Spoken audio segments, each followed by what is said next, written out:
जब तक पाणी ग्रहण संस्कार ना हो तब तक ब्रह्मचर्य अवश्य रहो। यदि उस समय तक ब्रह्मचर्य नहीं रहते तो तुम गृहस्थी को ठीक से नहीं चला पाओगे, वास्तविक अच्छे गृहस्थ नहीं बन सकते हो। जो तुम्हारी गृहस्थ की वृत्तियां हैं उनमें तुम सफल नहीं हो पाओगे। और जो 8-10 बजे तक सोता है वो कोई भी हो ब्रह्मचारी रह ही नहीं सकता। आप देखिएगा 3 बजे से लेकर के सूर्य उदय के तक अगर आप सोते तो आपका स्वप्न दोष बढ़ेगा, आपका संयम बिगड़ेगा। तो जैसे भजन आवश्यक है वैसे व्यायाम आवश्यक है, वैसे प्राणायाम आवश्यक है, वैसे आपको 2 किलोमीटर दौड़िए। 8 प्रकार के ये मैथुन है। पहला, जो हम देखते हैं उस पे सुधार करो, जो हम सुनते हैं उस पर देखो। कहीं हम ऐसी कोई बातें तो नहीं बोल रहे हैं जो काम उत्तेजना प्रकट कर दे। संकल्प भोग का बन गया तो क्रिया हो या न हो आप ब्रह्मचर्य नहीं रह पाएंगे। मनोवाह नाड़ी, जो ही आपका चिंतन विकारात्मक हुआ वो नाड़ी घसीटती पूरे शरीर से उस सप्तम धातु को, और वो घसीट लिया, आपने क्रिया की या नहीं की, आपका चिंतन बिगड़ा हो गया। ब्रह्मचर्य ठीक नहीं, मन भयानक चंचल बदमाश होता चला जाएगा, गंदी से गंदी बात पेश करेगा आपके सामने, गंदे से गंदे आचरण करेगा, भूल जाएगा कि हम मनुष्य हैं, पशुवत आचरण में उतार देगा। और हारिएगा नहीं। आपने यदि गलत संस्कार बना लिए तो हारिए मत। कुछ समय तक बिना चाहे वो अभ्यास आपको गिराएगा, लेकिन आप बिल्कुल नियम संयम में दृढ़ रहिए, धीरे धीरे शांत हो जाएगा। ये आप धीरे धीरे शांत हो जाएगा। ब्रह्मचर्य बहुत जोर का ये यम है। ब्रह्मचर्य के बिना जीवन मृत है, मृत जीवन। ब्रह्मचर्य अमृत है। मन, वाणी, शरीर बड़ा भारी इनका साधना में योग है। 8 प्रकार के मैथुनों का सर्वथा त्यागी ही ब्रह्मचारी कहा जाता है।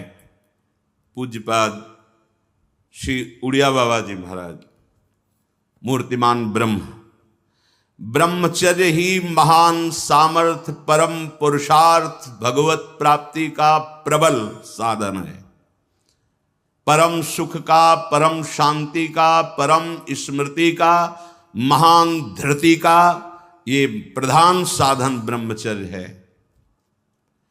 जो इस साधन से हीन हैं वो मृत हैं। खुद देख ले। स्मृति काम नहीं, शरीर में विशेष रजोगुण का प्रभाव, भोग वासना से जलता हुआ हृदय, छल कपट, आगे चलकर शरीर पीड़ा से युक्त हो जाना, बुझा बुझा स्वभाव रहना, हृदय में एक विशेष चिंता, कल्पनात्मक भय, विषाद और पशुवत आचरण, ब्रह्मचर्यहीन जीवन।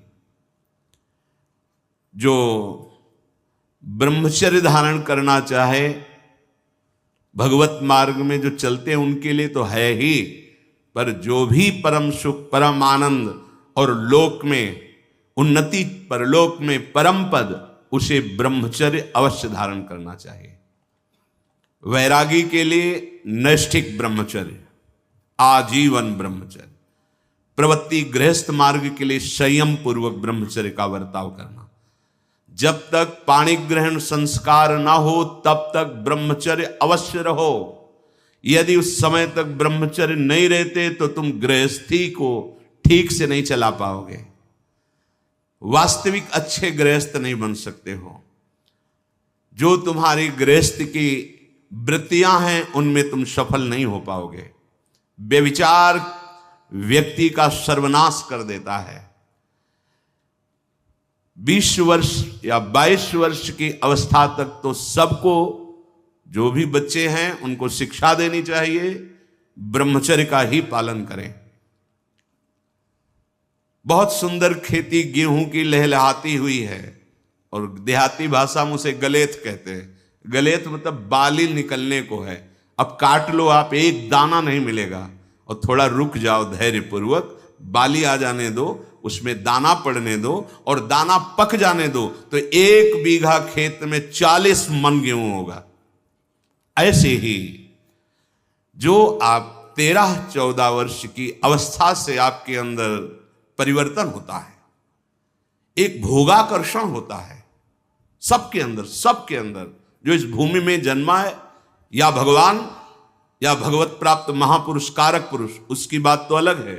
अन्यथा जो भी जन्मा है, जहां 12, 13, 14 वर्ष की अवस्था होती है तो काम वेदना जागृत होने लगती है। मन एक अलौकिक आकर्षण, भोगाकर्षण की तरफ भागने लगता है। एक चाह होती, कोई हमारा ऐसा दोस्त हो, कोई हमारा ऐसा प्यारा हो जिसको हम अपना जीवन समर्पित करें। ऐसा होता है, एक माया का ऐसा आकर्षण होता है। इसीलिए पूर्व में गुरुकुल भेजा जाता था, बिल्कुल भोग विलासता से दूर, एकांत में महान ब्रह्म ऋषियों के शासन में, चाहे वो राजकुमार हो चाहे वो गृहस्थ बालक हो, एक ही संगत में बैठाल कर अध्यात्म विद्या के द्वारा, नियम संयम यम के द्वारा उन्हें पूर्ण किया जाता था।